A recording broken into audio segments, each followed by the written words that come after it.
Cerita pasangan kekasih menikah di tengah reruntuhan gempa Cianjur, akan tinggal di tenda pengungsian. Pasangan kekasih melangsungkan pernikahannya di tengah suasana duka pasca gempa bermagnitudo 5,6 melanda Cianjur, Jawa Barat. Muhammad Nurdin resmi menikahi pujaan hatinya Nida Qofia Syukur di antara puing reruntuhan pasca gempa di Kampung Kutanwetan, Desa Mangunkerta, Kecamatan Cugenang, Cianjur. Meskipun dalam keadaan sedih dan duka karena ditinggal sang adik yang meninggal saat gempa terjadi, pemuda asal desa Cirumput, Cugenang ini tetap lancar ketika melafalkan ijab kabul. Tak ada resepsi atau prasmanan dalam prosesi pernikahan yang sederhana di kediaman sang mempelai perempuan. Nurdin saat ditemui usai akad nikah pada Minggu 4 Desember kemarin, mengungkapkan jika ia sangat bahagia sekaligus sedih karena harus melangsungkan pernikahan di kondisi pasca gempa. Rencana pernikahan ini, ungkap Nurdin, sebenarnya sudah sejak lama disiapkan.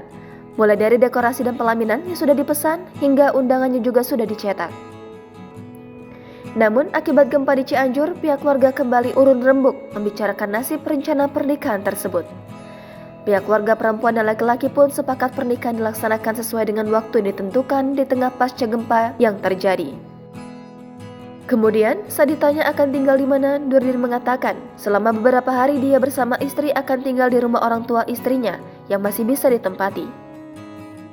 Namun setelah itu, dia akan mengajak istrinya kembali ke tenda pengungsian.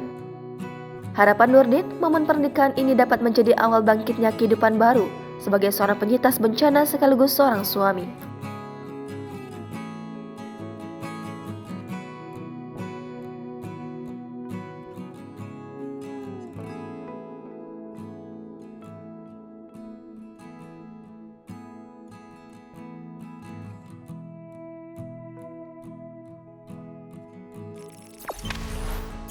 Jangan lupa subscribe, share, komen, dan like ya.